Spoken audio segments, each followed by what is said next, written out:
¿Arrancamos, chicos? Bueno, buenas noches a todos. Muchas gracias por sumarse a la charla de esta noche, organizada por Republicanos Unidos Santa Fe y Republicanos Unidos Argentina, donde vamos a estar conversando con Gustavo Segre y Susana Merlo acerca de la Argentina, del Mercosur y de todas las problemáticas que atraviesa nuestro país. Antes de dar inicio a la charla, le queríamos comentar que en Republicanos Unidos Santa Fe estamos trabajando para poder conseguir todos los requisitos legales para tener constituido el partido en la provincia. Estamos juntando fichas de adhesiones y de afiliaciones, así que es muy importante que todos aquellos que estén en el Zoom y que quieran ayudar y colaborar, se contacten con nosotros a través de nuestras redes o a través de nuestros números de teléfono que se los vamos a estar dejando en el chat, para que puedan firmar sus fichas de adhesión y de afiliación y así poder ayudarnos a tener el partido en la provincia. Bueno, en el Zoom contamos con la presencia también de nuestro presidente de la Junta Promotora, Jorge Ser, y nuestro vicepresidente, Miguel Morra. Bueno, voy a pasar a presentar a los disertantes del día de hoy y antes de agradecerles por su tiempo, su predisposición y por estar en esta charla. Bueno, Gustavo Segre es conferencista, corresponsal de La Nación Más y referente de Republicanos Unidos, y Susana Merlo es ingeniera agrónoma, productora de ganadería, periodista y cofundadora de Canal Rural. Así que les cedo la palabra. Gustavo, ¿quieres comenzar? Con mucho gusto. Ahí estamos. Bueno, gracias por la invitación. Un gusto, Virginia. Un gusto estar con Susana, que no voy a decir que me conoce de chiquito porque no es así, pero me conoce de cuando era más joven. Y nos conocimos exactamente hablando de este tema, de las cuestiones de las aperturas económicas, del mercado internacional, del Mercosur sobre todo. Y cuando estábamos en la presala hablando sobre qué es lo que uno puede decir sobre si es apertura económica o si es subdesarrollo, así, en chiste decía, tenemos que decir apertura económica, listo, chau. No hay ni siquiera que discutir. Pero de cualquier manera, vamos a justificar por qué esa afirmación es válida en ese momento. Primero porque cuando un país se cierra, y esto es muy típico de algunas ideologías orientadas hacia el populismo, lo hace con la excusa de la industria nacional, la defensa del empleo, la industria nacional, y es un discurso que tiene muchísima retórica, pero muy poca práctica. Y esto es así porque, primero, para uno poder defender la industria nacional, lo cual es válido, no debe, a precio de ello, generar que el consumidor pague más por esa política económica. Soy defensor de la libertad económica, soy defensor del libre comercio, soy defensor de la competitividad como bien fundamental para que el consumidor pague menos y para que las empresas se esfuercen en ser mejores en la determinación de productividad como hacer algo igual que el competidor que tenemos, pero más barato, hacerlo al mismo precio, pero de mejor calidad, o hacer las dos cosas al mismo tiempo, algo más barato y de mejor calidad. Cuando uno analiza la situación primero interna de cualquier país, podemos decir que yo estoy fabricando este alcohol en gel y Virginia también. Tenemos el mismo país, el mismo presidente, el mismo Congreso, la misma inflación, la misma tasa de interés, el mismo crecimiento o decrecimiento, las mismas leyes, los mismos sindicatos. Sin embargo, cuando yo empiezo a producir este bien, lo hago más barato que Virginia. Como lo hago más barato que Virginia, Virginia tiene una única opción, mejorar la calidad o bajar el precio, porque si no, yo voy a vender más, voy a comprar más insumos porque estoy vendiendo más, voy a tener mejores condiciones que las de Virginia, estamos en el mismo país, a mí me va a ir bárbaro vendiendo esto y Virginia se va a fundir. Pero Virginia no va a decir que fue un error de ella el no buscar siempre estar más competitiva. Le va a echar la culpa al gobierno, a la inflación, a lo que sea. Y esto ocurre absolutamente de una manera normal, pero fíjense que si en esa situación Virginia cierra sus puertas y yo me quedo con menos jugadores con los cuales tengo que pelearme, no tengo ninguna motivación para volver a bajar el precio de este producto. Porque no hay nadie que lo pueda vender más barato o mejor que yo. Entonces me empiezo a quedar sin ningún tipo de motivación para seguir bajando el precio, mejorando el producto y vender un producto, una mercadería mejor y más barata para mi cliente. Y ahí es donde podría entrar la comparación con la apertura económica. Cuando un país como Brasil, como Argentina, el Mercosur en general, se muestran hacia el mundo, se observa que son muy proteccionistas. Vivo en Brasil hace 37 años, Brasil ha sido muy proteccionista, hoy no lo es tanto y al contrario, busca junto con Uruguay abrir el Mercosur para permitir esa mejora en la competitividad. Y cuando un país forma el bloque, se denomina arancel externo común o tarifa externa común, que es una protección de los cuatro hacia el exterior. Entonces un producto cualquiera, este producto, tomates, que lo agarré a propósito, ingresa a Brasil, paga un impuesto de importación y cuando va a ser exportado a Argentina paga el mismo impuesto de importación y si por ventura Brasil lo manda a la República Argentina, el producto importado de Europa, no puede hacerlo sin pagar impuestos porque no tiene lo que se denomina el certificado de origen que establece que este producto es brasilero y por eso no paga impuestos para entrar a la República Argentina. Es una discusión después si la triangulación debería pagar o no pagar, pero no viene al caso. Lo cierto es que cuando uno abre el mercado, lo primero que debe hacer el Estado, un gobierno, es en la línea, y esto es una opinión personal, abrir primero insumos que el país no fabrique. Eso permite que cuando no pague impuestos una empresa para comprar un insumo e industrializar el otro, naturalmente el producto va a ser más barato para el consumidor, que cuando gaste menos en un producto tendrá recursos para comprar otro. O si no tiene recursos, le permitirá comprar ese solamente. Pero antes no podía comprarlo.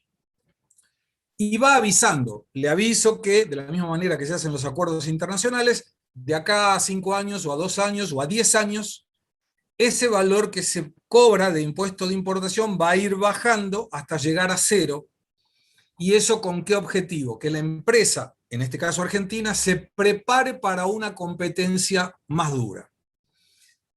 Y eso cuando ocurre, el único que se beneficia, sobre todo, es el consumidor, ustedes, yo, porque permite que en el día de mañana la competencia haga bajar el precio de un producto o un servicio.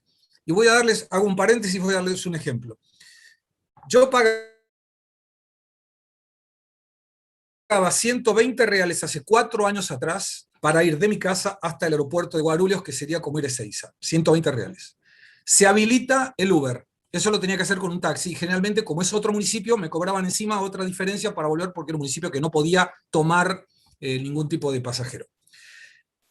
Habilitan el Uber. Aquí el Uber es habilitado, es legal, da factura, todo perfectamente. 4 años después, ¿cuánto me sale ir al aeropuerto de Guarulhos desde mi casa? 60 reales. 4 años después, 60 reales. Y no es que estoy actualizando, eran 120 reales nominales de 4 años atrás.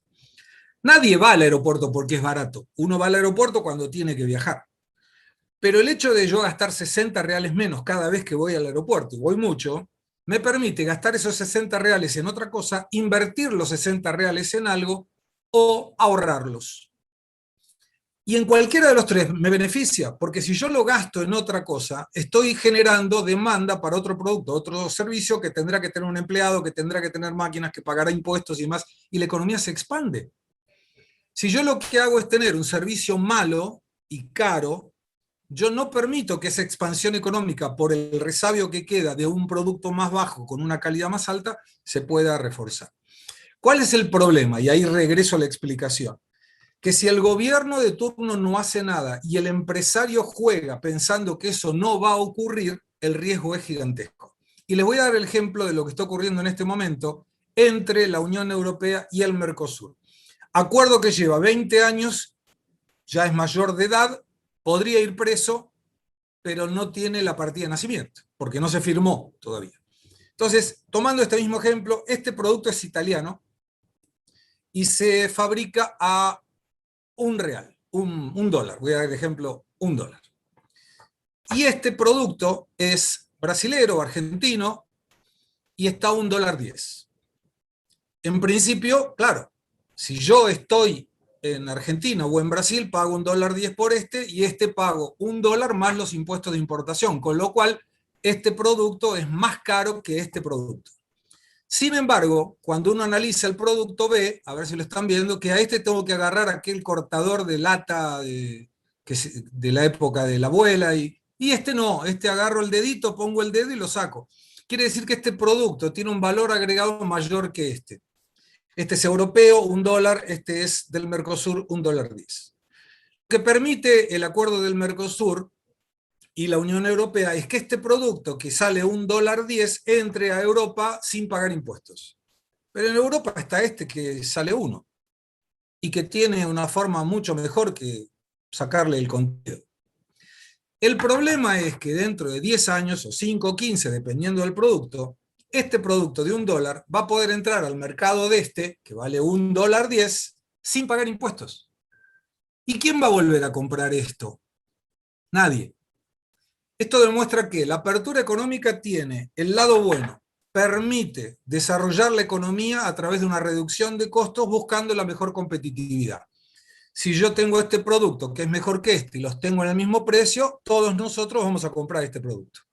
Si además es más barato que este, ni dudarlo, compramos este producto. ¿Y qué le va a pasar a esta empresa? Se va a fundir, naturalmente, y le va a echar la culpa al mercado, a todo lo que quiera.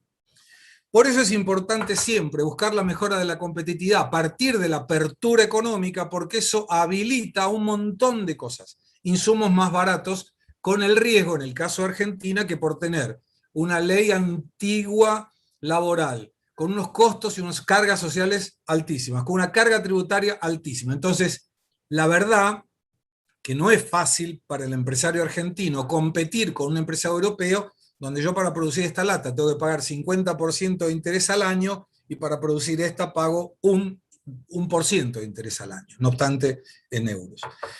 Entonces, concluyo y después podemos hacer las preguntas con mucho gusto, que la apertura económica es una condición sine qua non para que cualquier país se pueda desarrollar. Obviamente, en función de las malísimas historias del pasado y las administraciones del pasado y los proteccionismos del pasado, esto no se puede hacer como una llave que dice abro y cierro, porque si lo hiciéramos así, muchas empresas entrarán en problemas muy serios porque no han tenido tiempo de ajustarse. Lo que sí defiendo es que con una política de Estado, no de gobierno, o sea, no es de 4 años para que venga otro y la cambie, sino ponerse de acuerdo para llevar una política a largo plazo. En el momento en que esa política se implementa, hay un plazo determinado diciendo, mira, yo te voy a conseguir tasas de interés más bajas, una inflación más baja. O sea, el gobierno tiene que hacer su parte también. Con eso, lo que conseguimos es que en un plazo determinado esta empresa se pueda preparar para competir con esta. Si no lo hace, no es culpa del consumidor y mucho menos del Estado. Esta empresa va a entrar al mercado, o el insumo generado para poder hacer este producto en la República Argentina va a ingresar pagando menos impuestos, y en definitiva no hay una carga, una pérdida tributaria o de recaudación, porque en vez de vender 10 se venden 50, que es lo que el gobierno no entiende. Cada vez es menos la cantidad de recaudatoria porque cada vez son menos los contribuyentes y cada vez aumentan más los impuestos. Hay una curva de Laffer que lo explica perfectamente. Entonces, no hay ni discusión. Me pareció importante compartir este ejemplo en estos minutos para entender, con un ejemplo práctico, la ventaja para nosotros consumidores, el desafío para nosotros empresarios y la posibilidad de generar una economía mucho mejor para cualquier gobierno que se llame de tal. Gracias. Bueno, excelente explicación de Gustavo. Le cedemos la palabra a Susana. Si quieren hacer preguntas, las pueden hacer por el chat y nosotros las vamos a estar leyendo.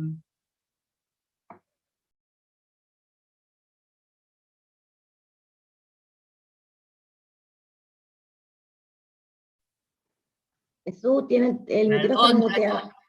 ya está, ya está, ya está. La charla se llama Apertura Económica o Subdesarrollo, es clarísimo, Gustavo explicó por qué. Cuando yo me planteé el tema dije, ¿por qué hay que abrir la economía? Primero, porque no conozco países pujantes, países desarrollados con economías cerradas, en primer lugar.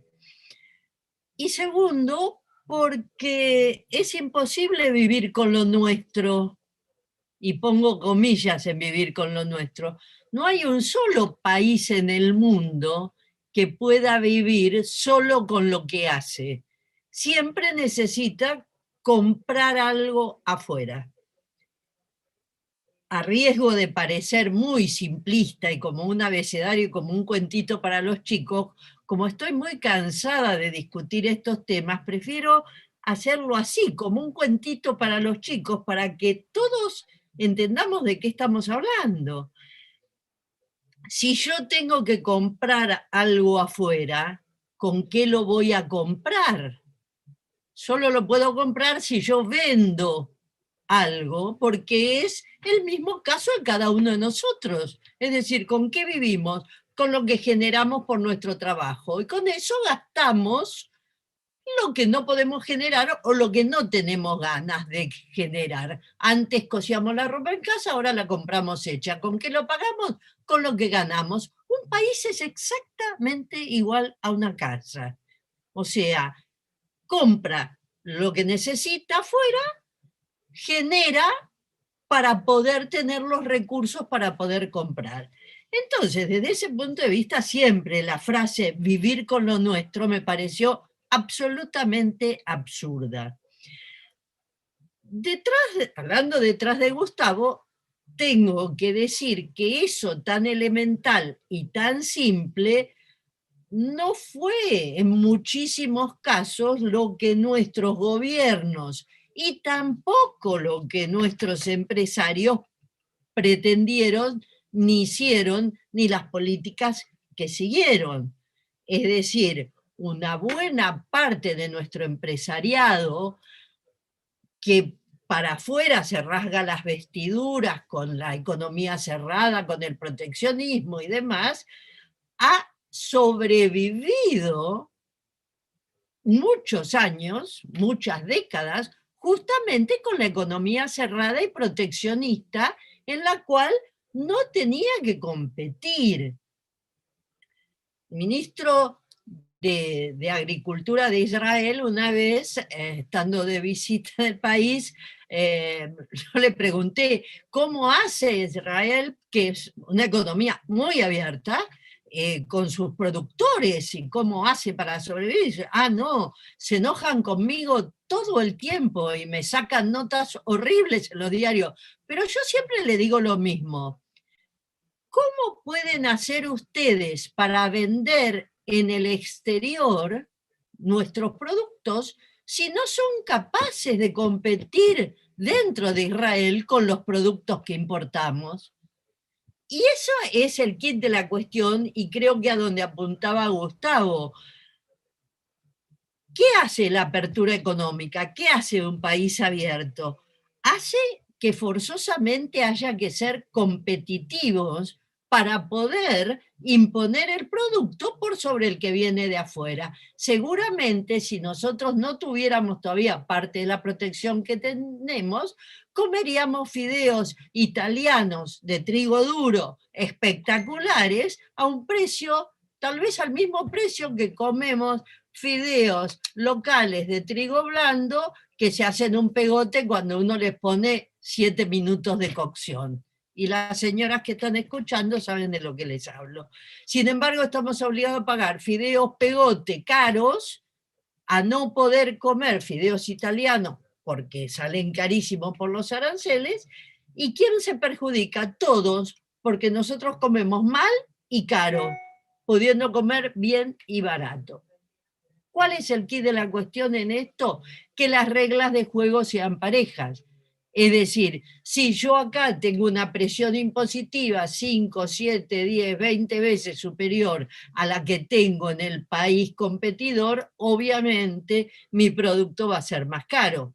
Si yo tengo regulaciones laborales del doble, el triple o el cuádruple de la que tienen los productos de los países con los que compito, por supuesto que las reglas ahí no son parejas y no lo voy a poder hacer. Entonces, ¿qué hace falta? Primero, tener claridad de qué clase de país queremos ser.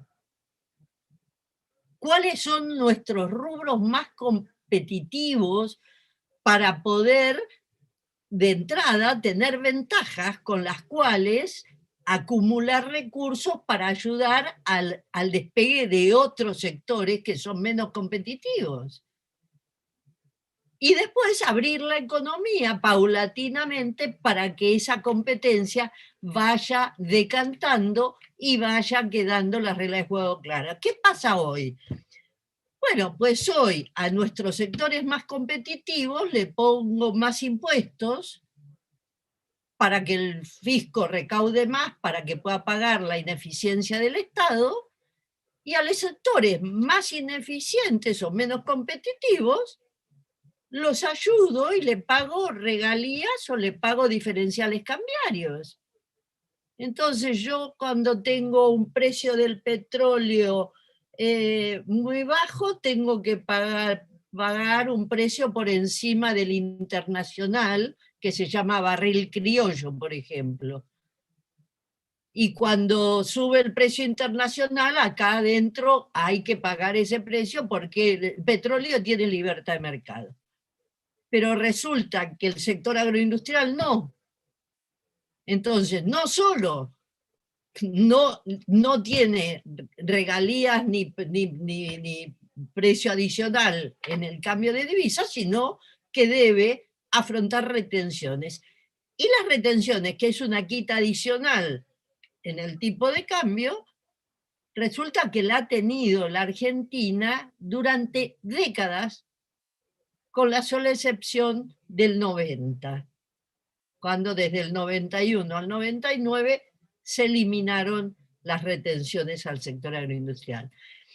¿Qué se logró con eso? Bueno, se logró que la producción agroindustrial argentina, que es muy competitiva, que es muy codiciada, que es muy buscada en todo el mundo, prácticamente haga más de una década que está estancada.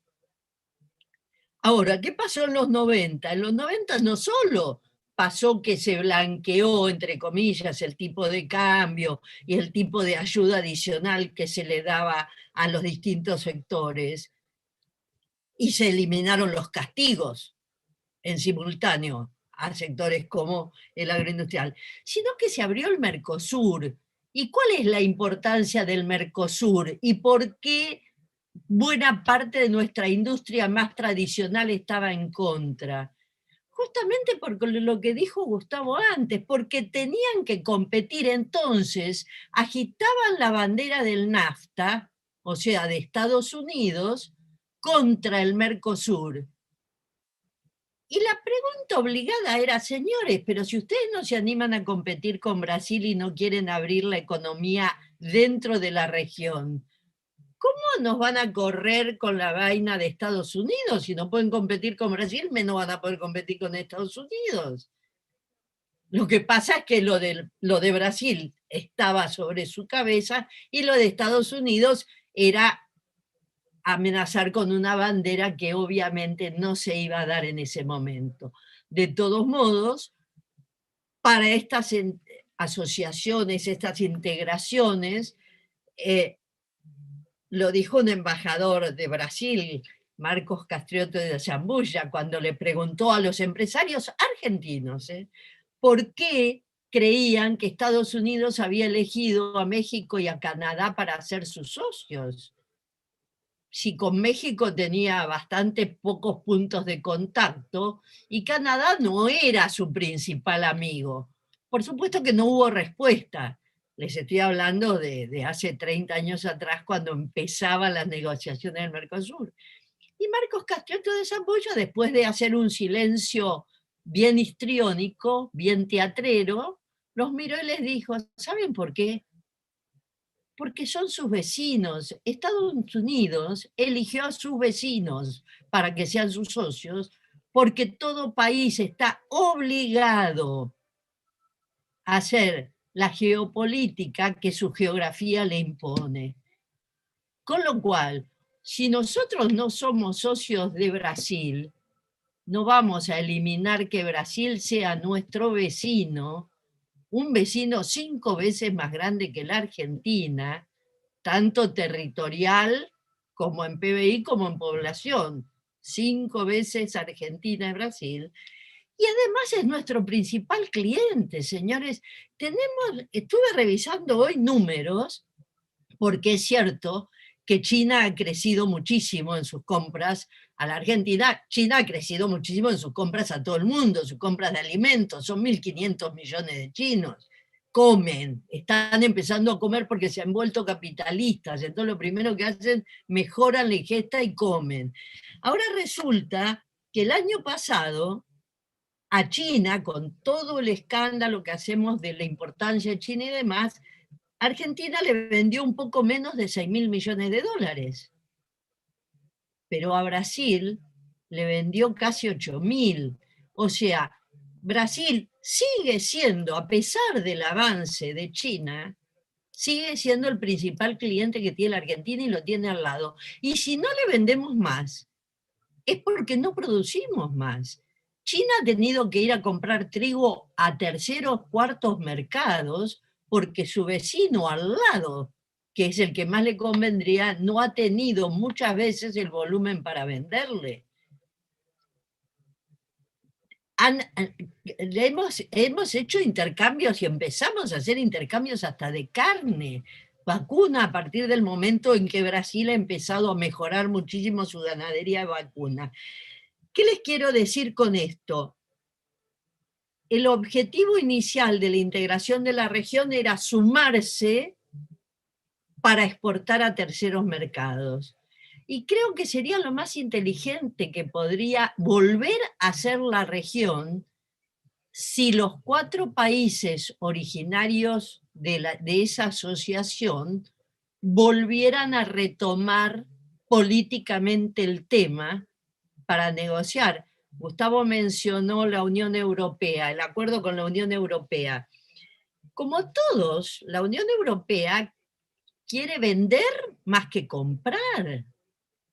Y quiere cobrar royalties por las patentes y por las denominaciones de origen y por todo lo que tenga. ¿Y Argentina qué va a negociar? ¿Sola con la Unión Europea? Nadie puede negociar solo, de la misma forma que nadie puede vivir con lo nuestro. Entonces, ¿por qué hay que abrir la economía? Porque es la única forma de que la competencia se logre la eficiencia, y la eficiencia es beneficiosa para todos. Por supuesto que no puede ser ni unilateral ni automática, tiene que ser negociada y a partir de pautas. Pero lo primero que necesita la Argentina para lograr eso es tener una definición país. ¿Qué país vamos a ser?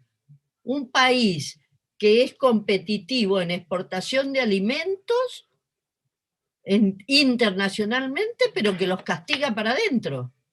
O sea, que los castiguen positivamente. Esa es una incongruencia. Lo primero que tenemos que hacer es alinear los patitos en nuestra política interna, y que sea una política de Estado, no una política de gobierno, como dijo Gustavo. Así que tiene que continuarse en el tiempo, como hizo Chile cuando hizo la transformación a partir de los 70, de ser cobre dependiente a transformarse en una potencia agroindustrial, cuando la única posibilidad que tiene Chile para producir son esos pequeños vallecitos entre la montaña y el mar, en un país finito y topográficamente muy alterado. Sin embargo, Chile es un fortísimo exportador de frutas, de vinos, de conserva y de pesca, y ahora de huertas marinas, porque ahora hacen huertas marinas. por no mencionar que hacen pasturas de eucaliptus. Digo, solo para sembrarles una pequeña inquietud. No les voy a explicar ahora qué es. Vayan y averigüen mientras. Pero entonces, me parece, por una vez en la vida, porque creo que desde la generación del 80, y hablo de 1880, no tenemos una definición país clara, una definición para adentro, con una política de Estado estable. Y muy claro, para que le toque gobernar a quien le toque, haya una porción importante de la sociedad que sepa que vivir con lo nuestro es absolutamente imposible. Hay que vender y hay que comprar. Y ese vender y comprar, si se hace desde grandes regiones y desde bloques, se hace muchísimo mejor que en forma aislada. Por eso Estados Unidos se reunió en el NAFTA y por eso la Unión Europea cada vez tiene más países socios. Por eso la ASEAN de los asiáticos, nadie negocia solo. Entonces me parece que con estos principios, claro, y sabiendo desde la región que las reglas tienen que ser parejas entre los socios, yo creo que la Argentina tiene un potencial para desarrollar por delante absolutamente impensable hoy para nosotros, pero en el cual podemos...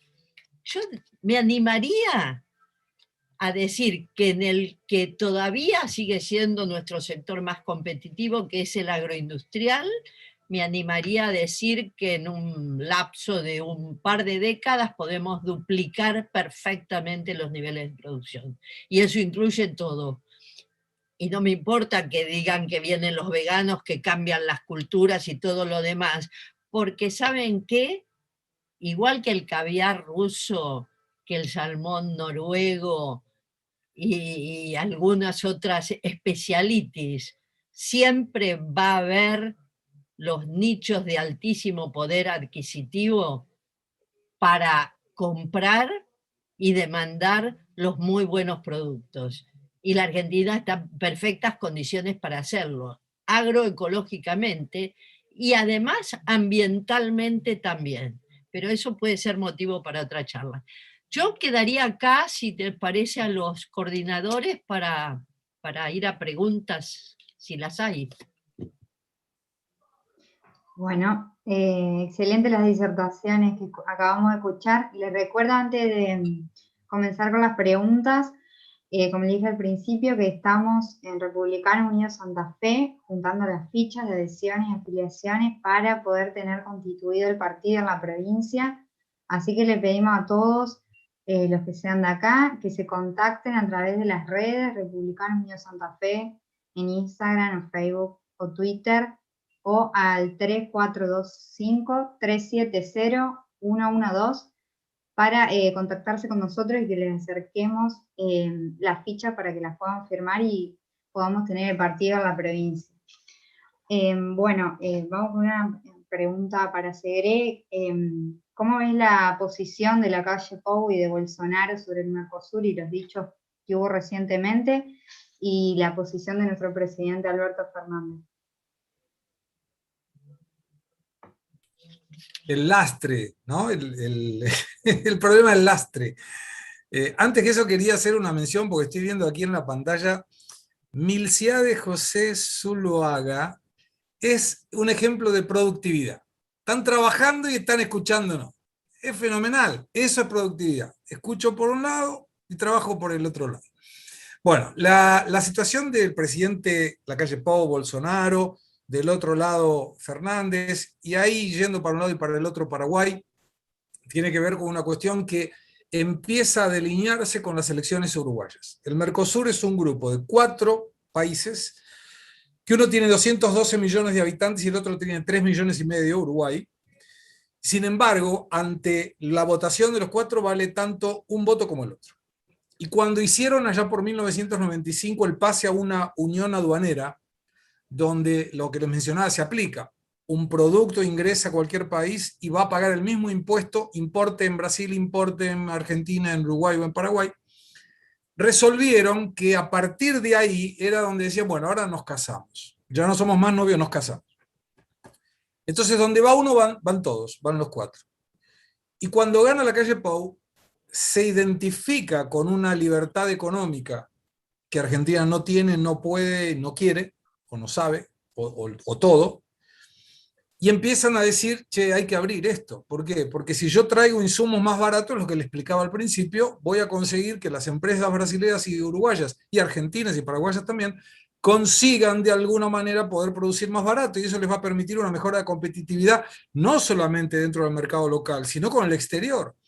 Y por eso es que es importante tener una política económica de apertura, porque eso nos abre al mundo, no es solamente que alguien va a poder vendernos a nosotros como todo el mundo quiere, y decía Susana, sino que nosotros también podemos venderle al otro. Paraguay es un mercado, para mí, muy interesante, con unos costos de producción muy bajos, con una parte tributaria muy simple y con voluntad de hacer negocios sin burocracia. En silencio, sin abrir la boca, Paraguay le está sacando el trapo a muchos. Argentina quedó, porque era uno, Argentina hacia la izquierda, Brasil hacia la derecha, el Paraguay en el medio, yendo y viniendo, y ahí aparece Uruguay con la calle y se va para la derecha al Mercosur.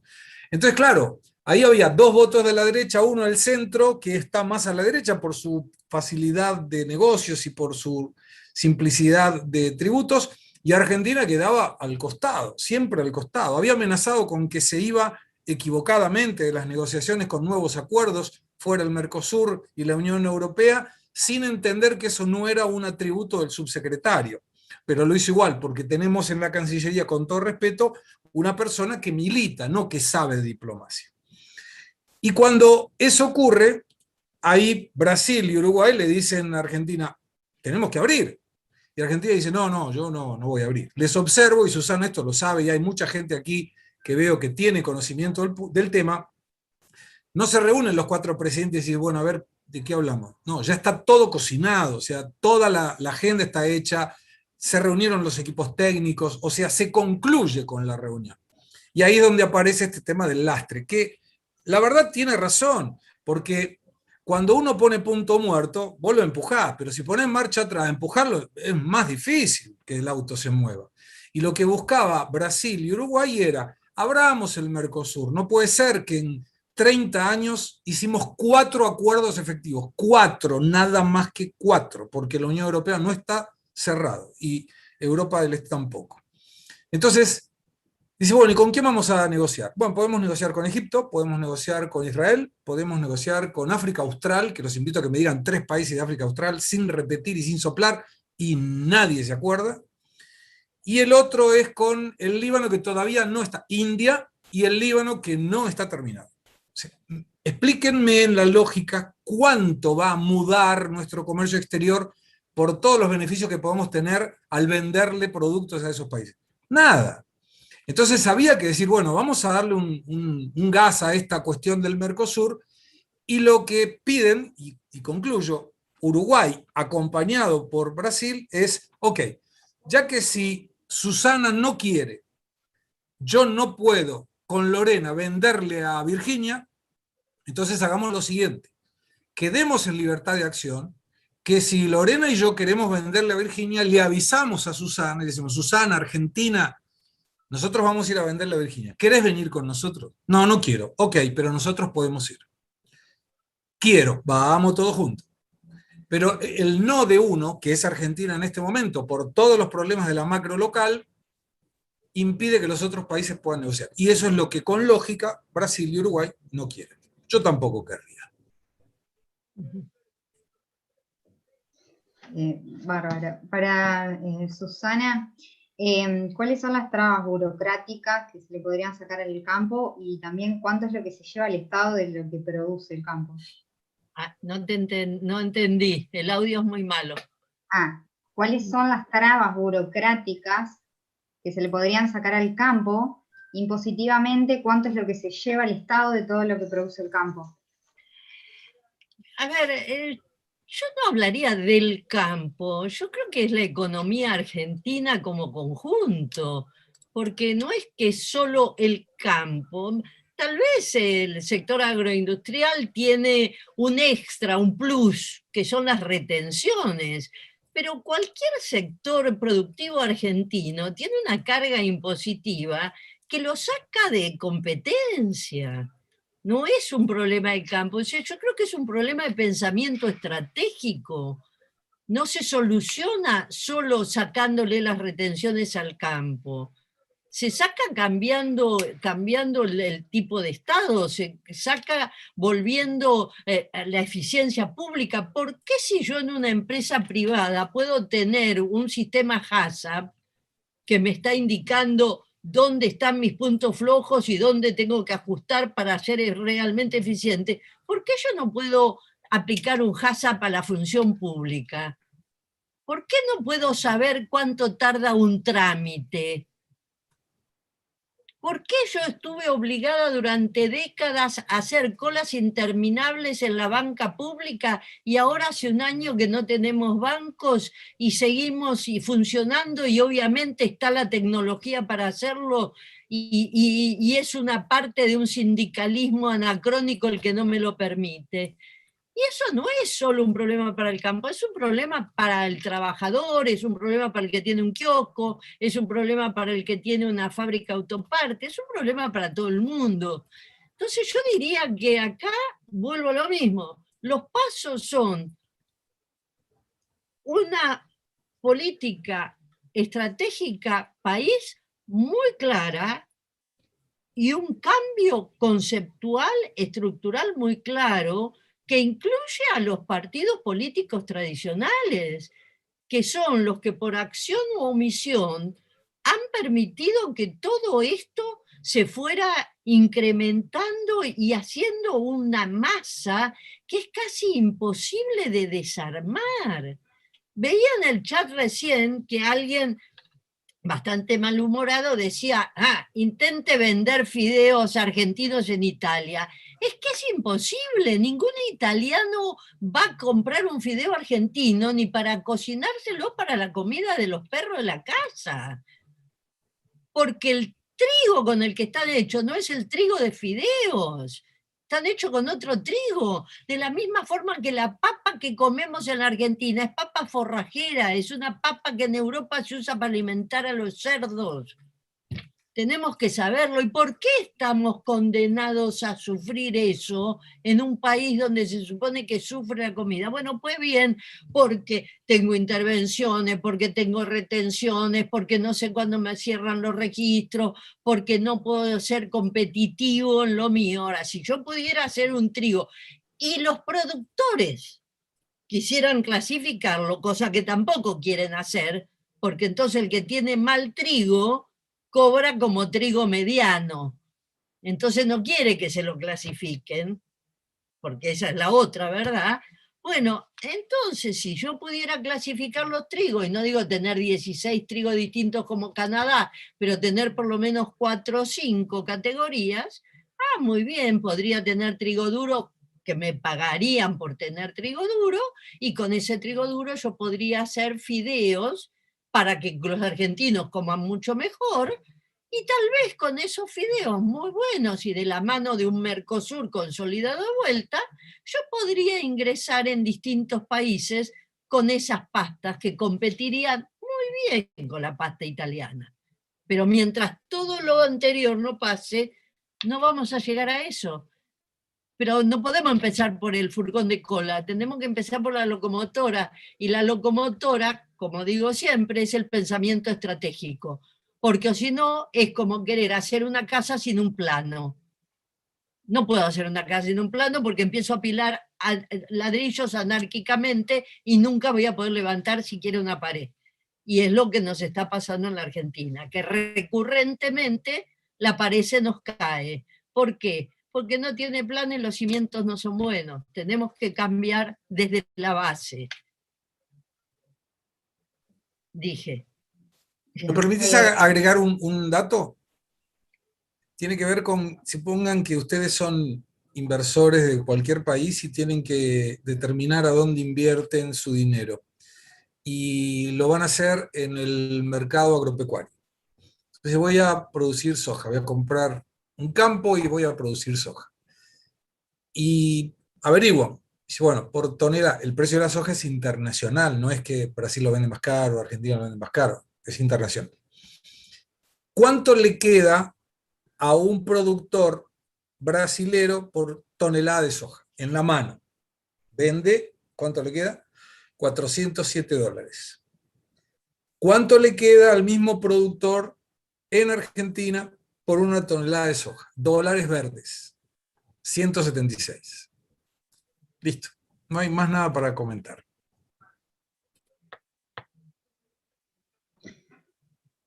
Acá hay una pregunta, antes de leer una pregunta del chat, les recuerdo otra vez que en el chat le dejamos nuestros contactos telefónicos y de las redes. Es muy importante esto para que todas las propuestas que tenemos en el partido puedan ser efectivas y las podamos proponer, ¿sí? Necesitamos tener conformado el partido legalmente, así que les pedimos que se contacten con nosotros, que se lo dejamos en el chat, número de teléfono, o las redes Republicanos Unidos Santa Fe. Bueno, y acá hay varias preguntas, dice para Gustavo. Hablas de política de Estado en lo referente a la apertura económica, pero Argentina no tiene políticas de Estado en ningún tema, excepto quizás la impericia de sus gobernantes. ¿Cómo se hace para lograr políticas de Estado económicas y de educación, salud, defensa, etcétera, en un país tan inestable, política y económicamente como la Argentina?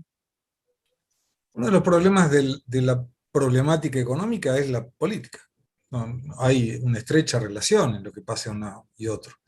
Las políticas de Estado, para aquel que no está familiarizado con esta terminología, son políticas que exceden el periodo de un gobierno, o el periodo de 2 gobiernos, o el periodo de 3 gobiernos.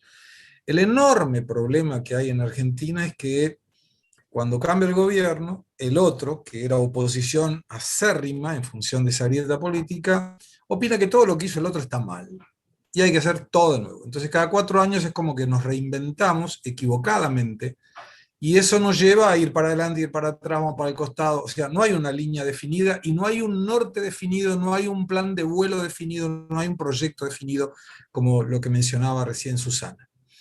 Entonces, ¿cómo se hace política de Estado en un país normal? Normal.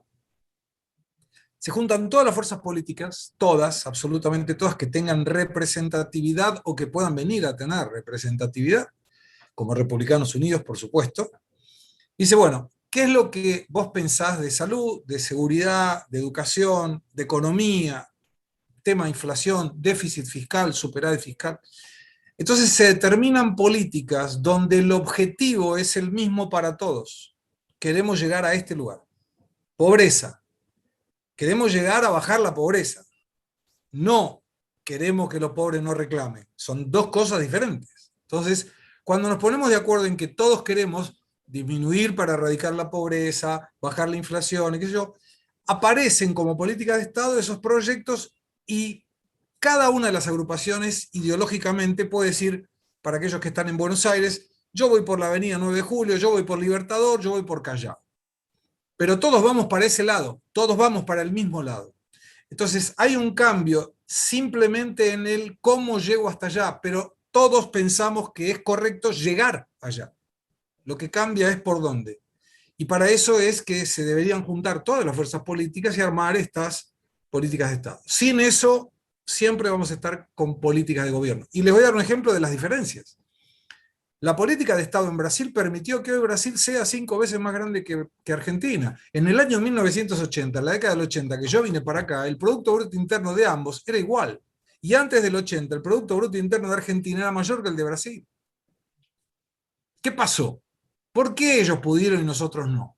Porque Brasil implementó en 1999 políticas de Estado económica, apoyó la economía en 3 pilares y lo mantuvo Fernando Henrique Cardoso, Lula da Silva II, Dilma Rousseff 1, se perdió, Temer lo vuelve a colocar y Bolsonaro lo quiere colocar.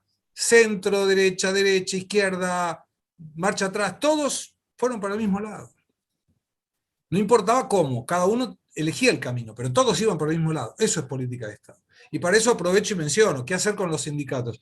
Argentina tiene que hacer urgente una ley laboral, la reforma de la ley sindical, la reforma tributaria, desburocratización del Estado, una ley de responsabilidad fiscal. Nadie está hablando de eso. La ley de responsabilidad fiscal lo que debe imponer es un porcentaje de la recaudación como techo máximo para el funcionalismo público. No puede haber más. Porque si no, contratan militantes que no sirven para nada, pero es un montón de gasto público que no tiene ninguna contrapartida. Y la otra cuestión es la deuda dentro de la responsabilidad fiscal. Susana es presidente de la República, o gobernadora, o intendente. Ahí voy yo, como próximo gobierno. Bueno, Susana no me puede dar a mí un país que tenga más deuda que la que ella tenía. Puede ser igual, mejor si es menos, pero nunca puede ser mayor. Se acabó el problema, tiene que administrar, no puede ser darle a la maquinita, endeudarte o cobrar más impuestos. Eso es lo que hay que hacer. Y nosotros sabemos cómo hacerlo en Republicanos Unidos. Apenas nos falta la oportunidad de llevarlo a cabo, pero lo vamos a conseguir también. He dicho. Bien, voy a leer una última pregunta a Susana y después hace un cierre cada uno. Acá pregunta sobre la cuenca lechera, ¿cómo ve el tema de la lechería en cuanto a producción, inserción e internacional? El tema de lechería es dramático en Argentina porque hoy se produce un poquito menos o un poquito más de lo que se producía hace 12 o 14 años atrás. Con muy buena genética en la Argentina, con productores que saben perfectamente cómo manejar los tambos, con un clima no óptimo, sino que podría ser dibujado para hacer lechería. La Argentina está ahí entre los 10.600, 700 y 11.000 millones de litros de leche, que los producía, insisto, en el año 99,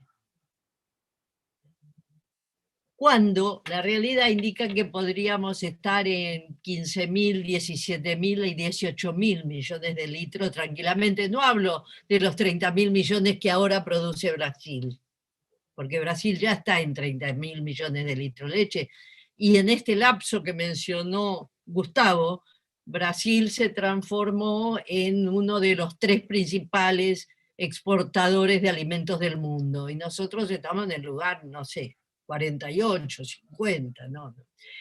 Pero en todo caso, ¿qué pasa con la lechería? Bueno, es esto, es uno de los sectores con más mano de obra, con más localización geográfica, con más agregación de valor. Es uno de los rubros modelos, si uno dice, quiero sectores que me radiquen gente en el interior, que se procesen en zona, que agreguen valor, que se vendan con marca, que tengan diversificación de productos y que tengan un buen mercado internacional, eso es la lechería.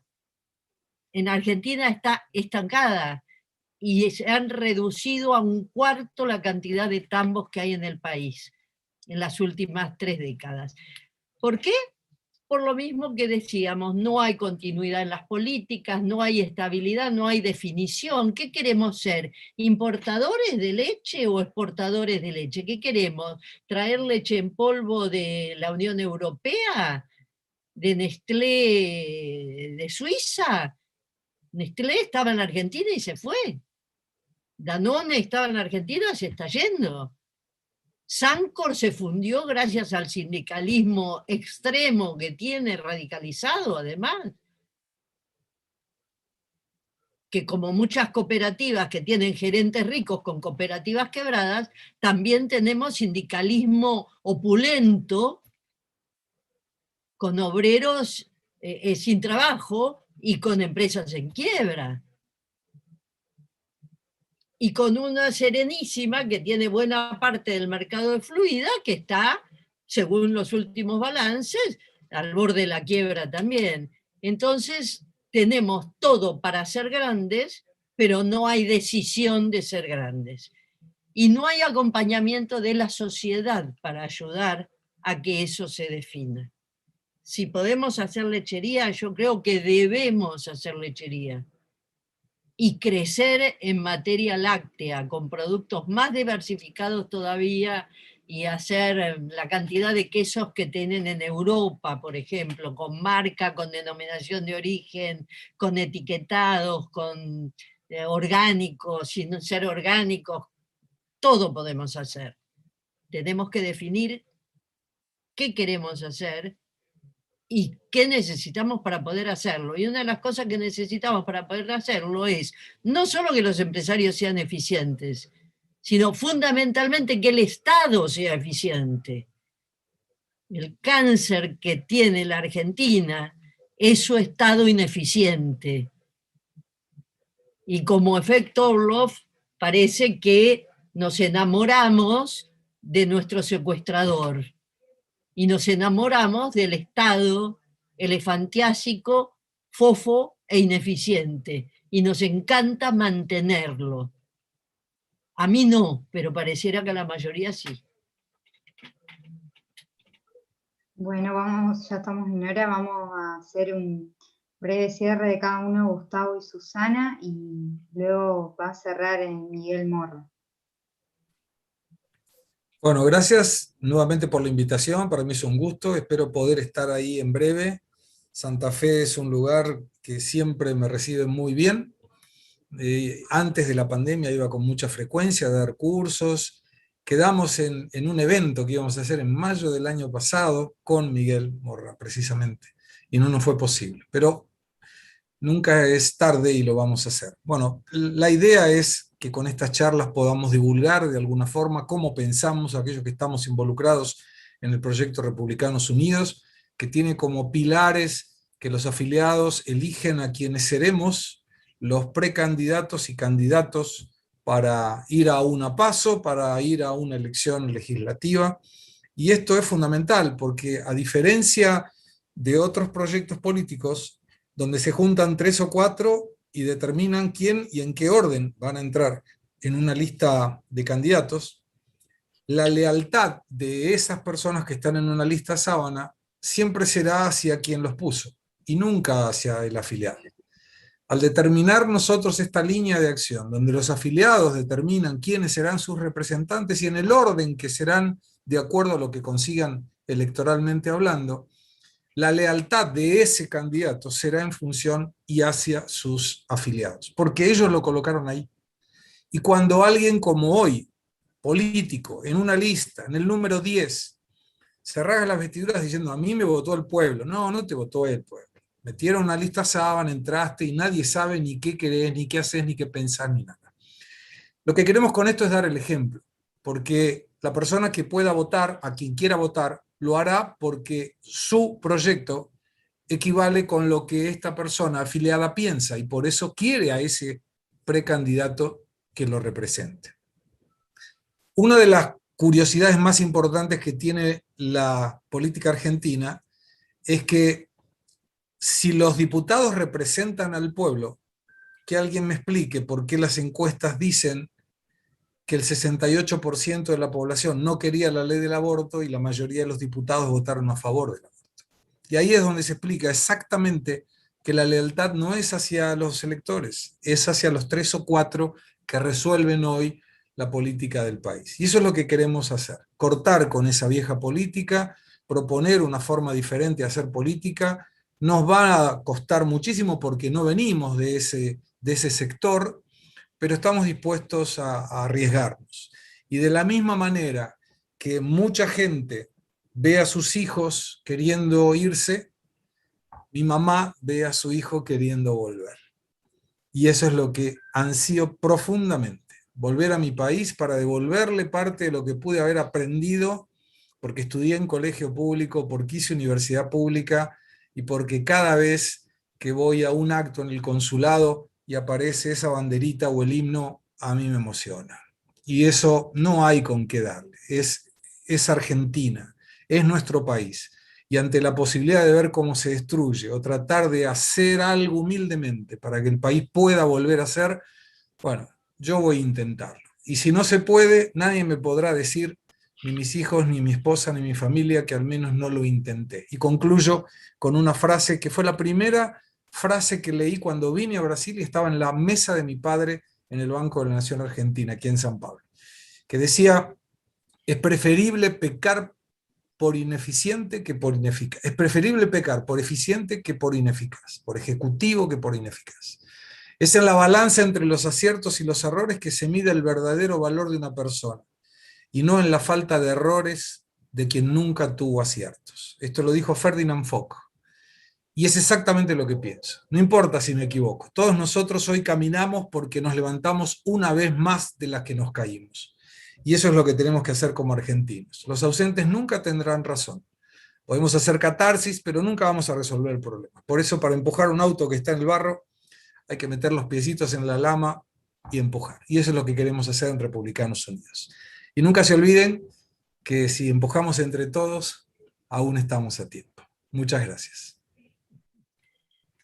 Muchísimas gracias, Gustavo. Y te esperamos en Santa Fe cuando quieras venir. Susana, te cedemos la palabra. Yo diría que hagamos civismo, señores. Hagamos civismo. Me encantó la charla, me encanta, agradezco a los organizadores que me den oportunidad de comentarles cosas y de tener estos contrapuntos, a ver los pensamientos distintos también, pero no nos quedemos con la cosa introspectiva, no para adentro, hagamos civismo. No se trata de hacer política, se trata de ser cívico. Lo dijo Gustavo antes, no es posible que votemos a representantes nuestros, que son nuestros diputados, que después van y hacen otra cosa cuando están en el Congreso sin que la sociedad civil los controle. Si quieren acercarse a Republicanos Unidos y demás, encantados de la vida, pero si no les gusta Republicanos, háganlo con cualquier agrupación política, pero háganlo. Vayan al Congreso como hacía mi papá cuando yo era chica, que salía de su trabajo y se iba a las sesiones del Congreso a escuchar a los legisladores, porque en esa época no había internet, no había televisión en todos los hogares y no se transmitía lo que pasaba en el Congreso. Entonces iba y se sentaba, como gran demócrata que era, a escuchar su representante que hacía. Y una vez se fue a quejar a la intendencia y se cruzó con el intendente en el ascensor, que le preguntó: señor, ¿usted qué viene a hacer? Vine a quejarme por tal y tal cosa. Ah, dijo, yo soy el intendente, venga a mi despacho, vamos a tomar un café. Y papá, que era peor llevado que yo, le preguntó: ¿ese café lo compró usted o lo compró la intendencia? Porque si lo compró usted se lo acepto, si lo compró la intendencia con la plata de mis impuestos, no. Yo con mi plata tomo café cuando yo quiero, no necesito que usted me invite. Quiero decir, el concepto, señores, no estamos en función de los políticos están en función nuestra, igual que en su casa, en su negocio o en su campo. Si ustedes no controlan al vendedor o al gerente, no controlan al encargado o al mayordomo, o no controlan a la chica que está en su casa, no le dejan una chequera firmada, completa en blanco, y se van 2 años, y cuando vuelven a los 2 años le dicen: querida, querido, ¿te alcanzaron los cheques que te dejé? Toma otra chequera, y se vuelven a ir. ¿Por qué si no hacemos eso con nuestros intereses directos, sí lo hacemos con nuestro país, que es el interés directo de cada uno de nosotros? ¿Y por qué le damos una chequera en blanco a cada uno de nuestros representantes cuando son representantes nuestros? La banca es nuestra, no del partido. La lealtad se la deben al ciudadano, no al presidente del partido. ¿Y qué hablar del funcionario, el ministro, el secretario de Estado, el presidente? Por favor. Tenemos que cambiar nuestra manera de pensar porque nunca vamos a modificar esto estructuralmente si como sociedad no la cambiamos. Somos nosotros el cambio. No es la política y el plan lo que tiene que cambiar. Nosotros tenemos que cambiar. Y cuando nosotros cambiemos, se van a ir alineando los patitos, van a ver. Y qué rápido se van a ir alineando. No hay cosa que un político le tenga más respeto que a la opinión pública. Y si esa opinión pública está enojada, más respeto todavía. Entonces, ya lo dijo alguien mucho más grande que yo y hace mucho tiempo, argentinos a las cosas. Podemos charlar de lo que quieran, pero pongamos las manos en movimiento y dejemos de quejarnos en los rincones y empecemos a actuar controlando. No hay mayor civismo que el control sobre nuestros representantes. Y eso va desde el delegado escolar para arriba, el Consejo Deliberante, la legislatura provincial, después la nacional, o sea, vale todo, y de abajo para arriba, que es lo más efectivo. Yo les agradezco que me hayan invitado de nuevo, y la próxima vez esperemos que sea presencial y con Segre cantando. Muchísimas gracias, Susana. Le dejo la palabra a Jorge Ser, que es el presidente de nuestra Junta Promotora, para que haga un cierre. Jorge, estás, porque Miguel Morra tuvo un problema con la conexión a internet.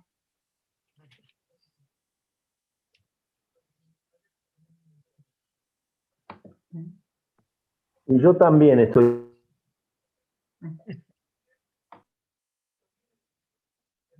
Bueno. ¿Ahí se escucha? Yo también estoy teniendo. ¿Se escucha? Sí, sí, perfecto. Sí, se escucha. Ah, bueno, ¿qué tal? Bien, gracias. Te Bueno, vemos la mitad nomás, eso sí, estás un poquito más abajo en la pantalla. Ah, ahora sí, eso, perfecto. Bueno, es lástima que no está Miguel. Hacemos un conjunto, un equipo con Miguel, con Republicanos Unidos.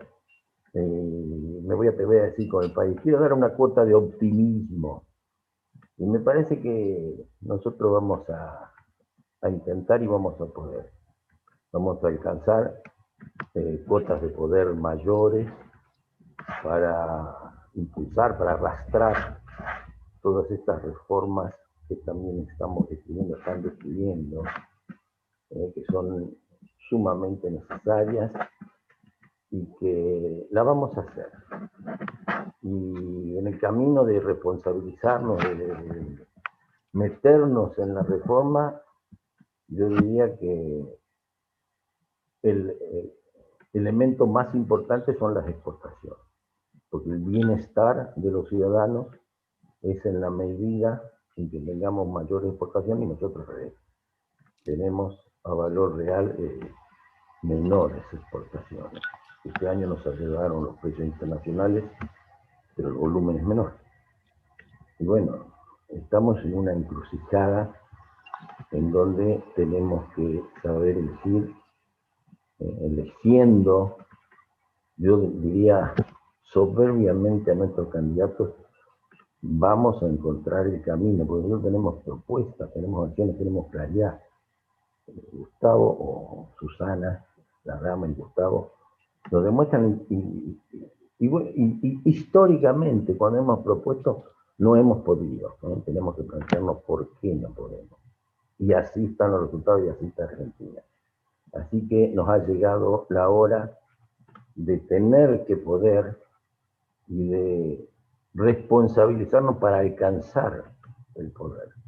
Y dentro de ese poder tener las realizaciones que son posibles. Es mentira. Yo no comparto lo que los que hoy tienen el poder dicen cuál es la culpabilidad de nuestra pobreza y decadencia.